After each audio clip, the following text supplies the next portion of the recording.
Heyo, OmniDogs and OmniKittens. It's OmniDog, and this is part 2 of the Marvel Cosmic Readathon, and I am joined in part 2 by Fangirl Fariha. Fariha, how are you doing? I'm doing excellent. How are you today, this lovely Wednesday? Yes, I'm doing well. I read the second book, Annihilation Conquest, in the Marvel Readathon, and right off the bat, I have to say, boom, I enjoyed it a lot more than Annihilation.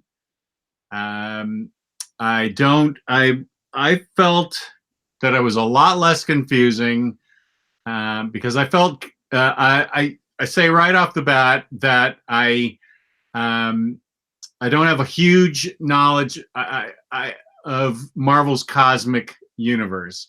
It's not, I know just enough that I understand what's going on.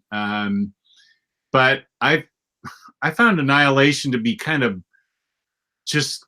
dull and not really going anywhere. And it just seemed like sort of a blah story. But Annihilation Conquest, man, this thing was moving from the beginning to the end. It was just going.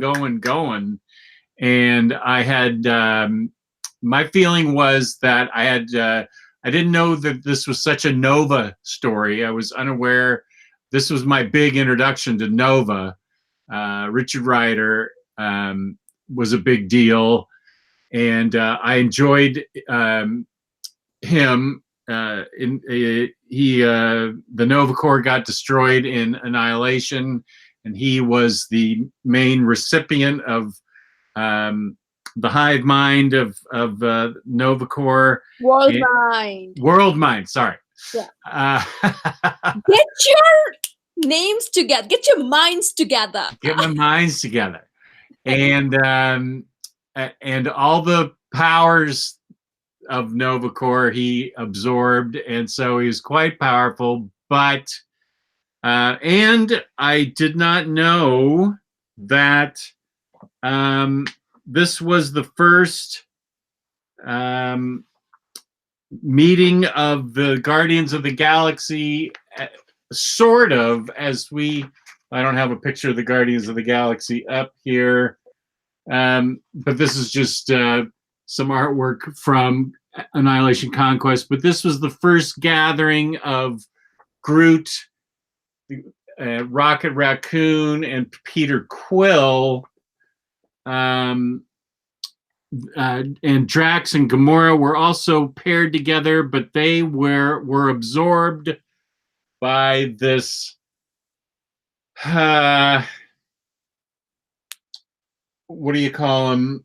The Phalanx. I forgot their name. I forgot. I don't remember that. So yeah, I'll thank you for that. The Phalanx. The Phalanx, who are a Borg-like creation that slips into the Kree homeworld, takes over everything, just like the Borg do, creates kind of a hive mind. And you can see in Gamora's eyes where she is taking control. They're all gray, kind of like a TV screen used to be back in the 60s, which you guys wouldn't know, but I would. So it's so they slip in. Peter Quill accidentally lets them slip in. He thinks he's doing the Kree a favor. The Phalanx slip in, take over the Kree homeworld, erect a shield around it, and they take it over Borg-like, and they completely dominate everybody in there. And this is Nova, and even he gets phalanxed. He manages to battle out of it. And I don't want to give away too much, but it's not giving away too much to say that the big bad guy, this is great. I discovered it today. I was reading it, and about 3/4 of the way through it, you discover that the big bad guy behind everything is that's a spoiler. He's on the cover. That's true. Because that's what made me laugh. It's Ultron. And I go, and I read it and I go, oh my gosh, Ultron. And then I go, wait a minute. Wait, haven't I seen Ultron? He's on the freaking cover. So the thing is, I usually take the cover off, and when I read, so I kind of took it off. But then, oh no, he is actually on the cover. He's still on the cover there. I did not notice that at all. And I didn't pay attention to him on the cover at all either. Right. So to me, I was like, oh! But then I was like, oh wait, why am I getting shocked by? It's the cover.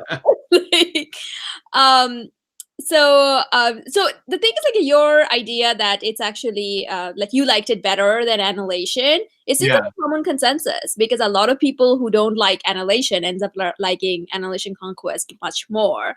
Like, because I know that you were saying that this Annihilation is a little bit boring, or like there's too much going on. I'm like, let's get to Conquest. You're gonna like that. So, but the thing is that I do agree. Like, as much as I loved Annihilation, because of its cast, like it's like a huge cast, everything was going on.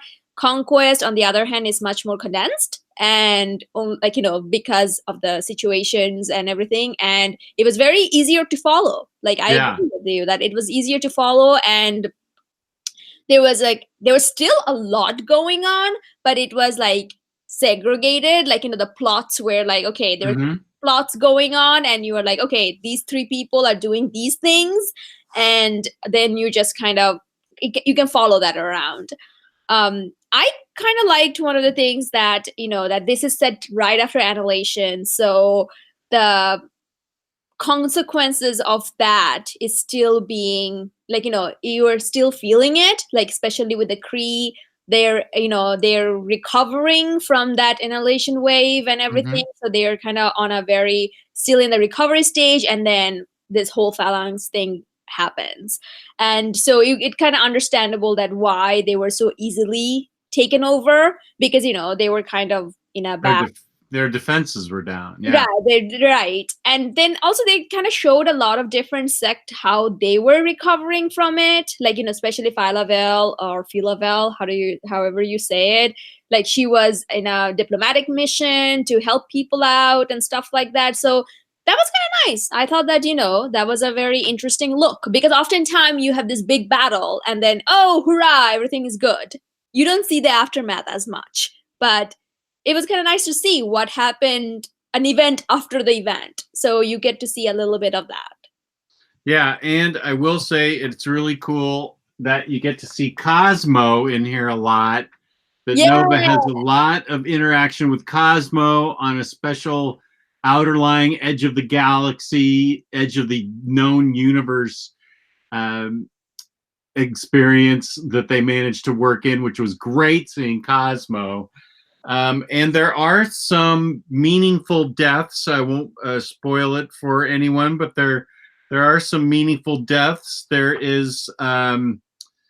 was a surprise. Let me see if I can find a picture of it. There is a surprise of that I didn't think would happen.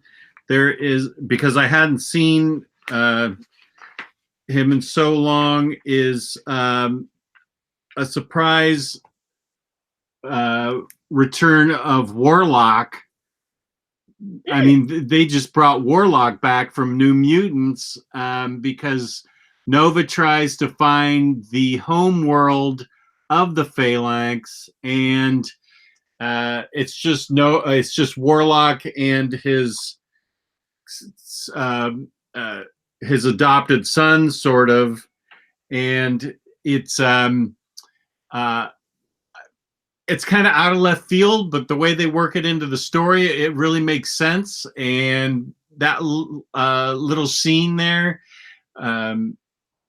everything that happens is actually really well done. I really enjoyed that part of Warlock, his adopted son, what the interaction when they when what happens. I don't want to spoil it, but when what happens happens, and I think it's really cool that they worked Warlock into it. And there's also a character that I was not aware of, and I'm not even sure how you pronounce his name, Wrath or Wraith. Yeah, who is that? I don't know. He is such a badass, though. Right. He just kind of shows up and then just like, Yeah. yeah, I'm here. And so I don't know. I hope that, he's featured more in the War of Kings. I don't Yeah. know, but I know that he's not in modern, like, current era Marvel. Like he shows up anywhere, but he was a original character from this that started. Um, so what was your thought regarding the Richard Rider in Earth on Earth? Like he gets to come and have a vacation, but then it was Civil War was going on, and then he just like, screw this, I'm leaving, and then just leaves. Yeah, it solidifies my feeling that Civil War was a really lame event. Oh my God! Thank you. I really have decided I almost want to sell all my Civil War books. I really strongly dislike that Civil War event. Have you read it? Yeah, and I read it a while ago. Maybe, what is this, 2019? Probably 2014 I read it, and I thought, okay, that it is what it is. But now that I read it, I really want to slap a bunch of those heroes around and just shake them and say, this is, or maybe I want to slap some of the writers around who wrote it. So the thing is, it was definitely the idea came out of Mark Miller. Like, yeah. I think, that he's the one who, and then all the other writers were scrambling around him to make it better, to do something with this ridiculous idea. After Civil War, I cannot stand Tony Stark. Like, I cannot. Like, even RDJ cannot make me care for him. Oh. He is such a dumb motherfucker. Like, so dumb. Oh my God. Like, everything that he literally hands over power to Norman Osborn. Like, Dark Avengers and the Dark Reign, everything. Yeah, which I hate. Oh my God. It all happened because of his dumb idea. Like, everything. Oh, I hate that.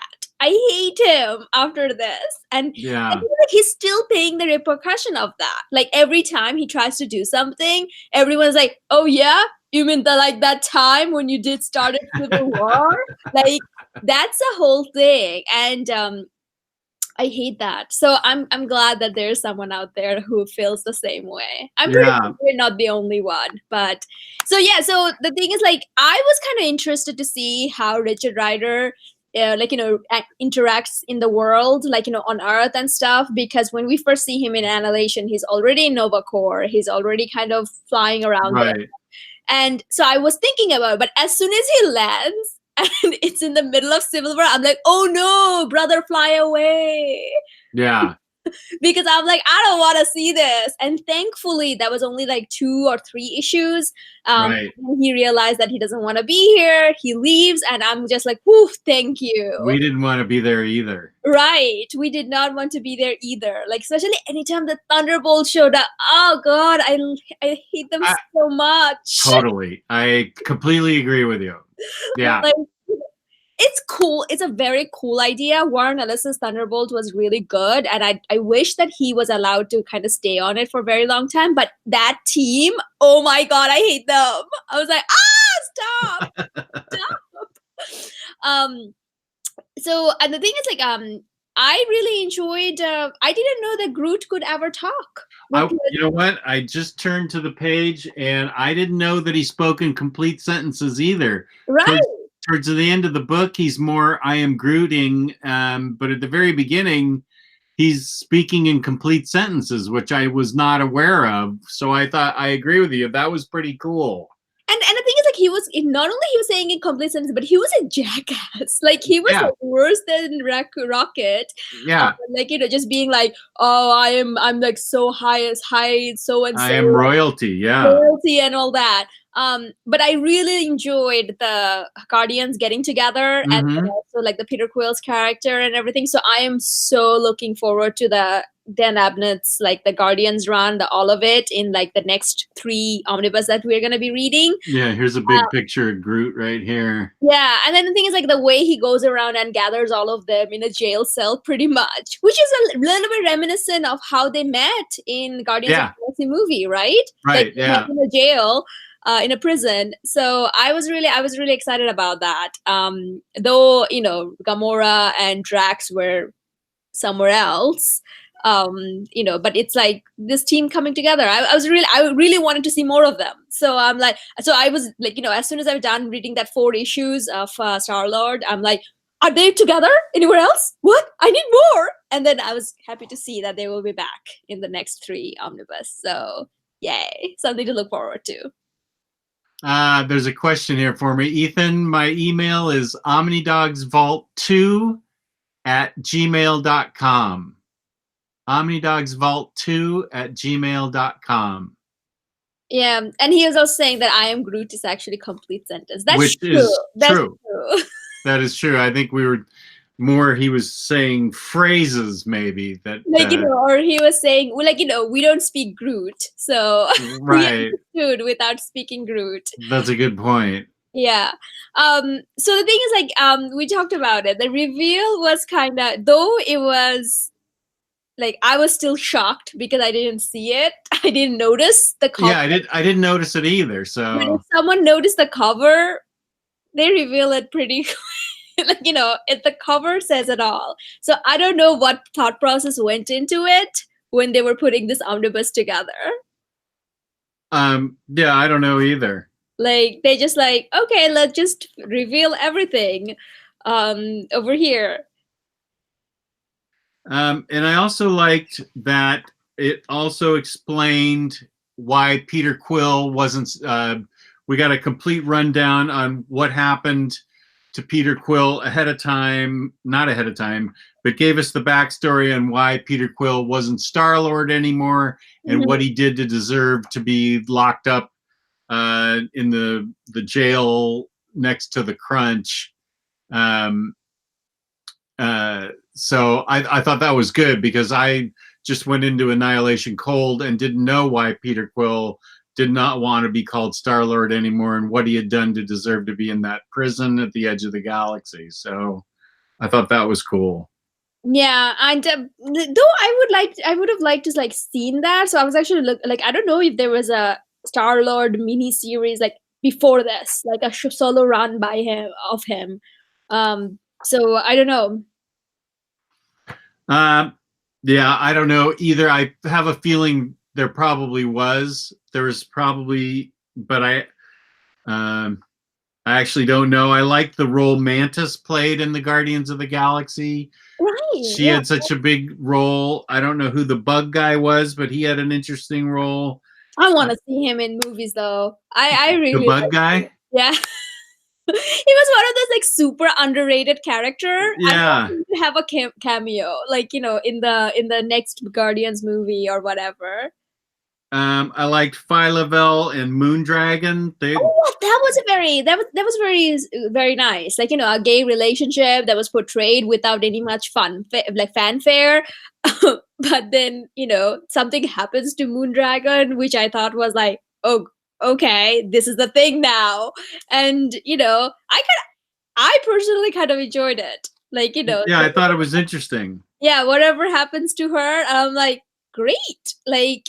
And then also Adam Warlock shows up here. Yeah, that's a big deal. Adam Warlock and the High Evolutionary also show up, and it's a big deal when Adam Warlock shows up. So this is my first interaction with Adam Warlock in comic book universe. So I'm not. I mean, from like I wasn't sure. Was he in Annihilation? I forgot whether he was in Annihilation. I read it like 2 years ago or like 3 years ago, so I don't remember. I can't remember either because I read it back in January, and that was, of course, like 2 years ago in my brain. And okay, if it wasn't memorable, then he wasn't in it. Don't worry about it. And then the thing is, like the other Ronan is here as well. Didn't get to do much either, but I feel like he did a lot more. Like he Ronan, Super Skrull, Wraith, they had their own thing going on. Yeah. And that was kind of like it just kind of really enjoyed that all of them had their own thing going on in their individual mini series, and then they all come together in finally Annihilation Conquest, and just Right. deals with the big fight of the day. Yeah, here's a picture of Wraith and Super Skrull and Ronan. Yeah. So yeah, it was. I think I personally enjoyed it a lot, especially in terms of the contained aspect of the story. And really looking forward to the next one. Yeah, I thought this was a lot more fun. I got on a roll today. I was yesterday. I was didn't quite get halfway through, but the second half of the book just yanked me in, and I was on a complete roll, especially with Wraith or Wrath, however you say it. I mean, I found his story to be compelling. I thought it was great how this became such a Nova book, and Adam Warlock showed up, and the meaningful loss of life, the Ultron showing up, even though he was on the cover and we didn't pick up on it, it was still a big deal. This was everything that I want in a cosmic book. Now that I've read two of them, and Annihilation wasn't what I wanted. This was what I wanted, was just nonstop amazing action with a lot of good characters in it that are fully fleshed out, that you want to know more about, and you get to know a lot about them. Like we got to know a lot about Richard Rider. We got to know a lot about Quasar. We got to know a lot about the Guardians of the Galaxy.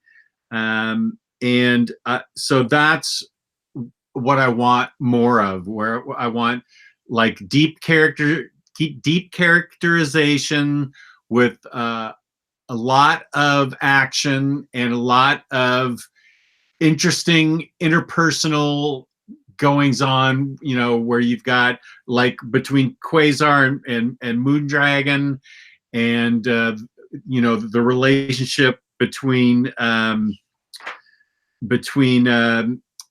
Nova Corps and the World Mind, Nova Corps, between Nova and the World Mind. I thought that was an interesting relationship. And then Warlock and his adopted son, that was a little too short, but it was still interesting. This book to me was perfect. 5 out of 5 stars, or 5 out of 5 whatevers. I loved it from beginning to end. The other, would you think that people need to read Annihilation before this? I only because it refers to the Annihilation Annihilus and the Annihilation Wave, but it also explains that afterwards in the back. It explains the Annihilation Wave in the back. So in my opinion, I think Annihilation is kind of skippable compared to this. This was a great book, a great read, and really fun, whereas I thought Annihilation was just pretty average.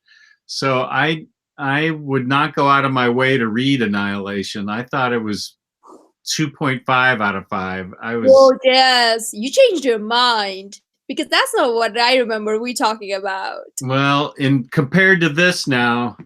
Comparing to this. Comparing, now that I see how good a cosmic book can be, I am changing my mind. Okay. Admittedly, yes, I am changing my mind. Okay. I mean, I think like Annihilation for me would be 8 out of 10 if I'm comparing. This is definitely a 9, like 10 out of 10 for me, or a 9.5 out of 10. I would take 0.5 here and there where things slows down a teeny bit, and then or people are speaking too much in exposition rather than I wish there was just like a page that tells you everything and then go. Yeah. So there is a little bit of that going on that I was like, oh, okay, get it, get to the point. So otherwise, I have like enjoyed it likewise. Like everything that you said, I completely agree. Great. One, Good. one thing I would say though, I was surprised by it because I wasn't thinking about this. So you know how you think that all computers are ladies? Like anytime you have a computer voice, it's a ladies. In most cases, if you think about it. Yeah, I guess so. Sure. Yeah, but World Mind is actually a dude. That's mentioned in here. Like I don't know. Like it's actually mentioned that he's a guy. Like he like someone says it like, oh, he's saying that, and I'm like, oh, that's completely changed my my viewpoint. Like it was very interesting. The only man computer I know is a Black Panther movie. Like that's a dude, but I never heard a lady AI, like a male AI. So What about 2001: A Space Odyssey? Oh, I didn't see that movie. Yes. Open the pod door, Hal. You never No, saw that? That's true. That was an old movie. I didn't see that, but I don't recall in modern movies AIs to be ever anything other than female. So I thought that was very interesting. I'm like, oh, he's a dude. So yeah. So, but yeah. So, are you excited for the next chapter? I am now. Mm-hmm. Yeah, Road to War of Kings. Yeah. One thing another thing I wanted to mention. They don't do this anymore in the current modern Marvel, or maybe they do. I don't know. They said it properly, like the issues. They were actually in the correct order. Annihilation Conquest. Like it's a correct order that they followed for the issues. Like even the Novas, it wasn't like all the Nova stuff together, all the other miniseries together. They actually spaced them out and put them in correct order for the omnibus. And modern ones don't do that. A lot of the ones, like for example, Spider-Verse. God, Spider-Verse was a complete mess. Yeah, it's not. A lot of the ones like Secret Invasion is not in correct order. Ooh.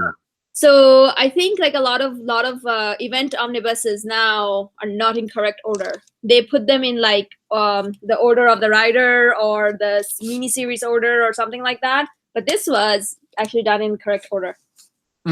So so that's something, because if it's a character one, then you don't have to worry about it. It's all 1, 2, 3, 4, whatever. But if it's the event, then that becomes a little bit tricky.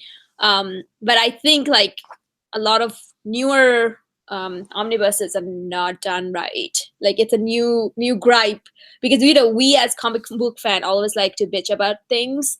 So this is a new thing to bitch about. I'm just saying, like I don't read X-Men, so I don't have much X-Men love or stuff. So I know that a lot of recent X-Men ones were not done in order. So so something to kind of think about. But anyway, so when are we gonna be back for the next one? Let's shoot for the middle of April. Awesome. So middle of April we'll be back, and then we'll have the next one, and Inhumans comes in next one. Woohoo! Oh, good. Yeah. So the thing is, like, you have already read Hickman's Fantastic Four, right? Yep. Yeah. So Hickman's Fantastic Four, the volume 1, first volume, kind of intersects with the events that was happening in War of King or after War of King. So it's the straight connection. Wow. Okay. Cool. Yeah. So you're gonna see a lot of those familiarity in those. So I'm kind of looking forward to it. Excellent. Yep. All right. All right. Well, thanks. And Ethan, just email me if you want me to be on your podcast. That sounds fun. Thanks for interacting with us tonight. And thank you to all the viewers out there. Please give us a like, subscribe, and leave a comment. And peace and love. Peace and love. Thank you, everybody. Good night.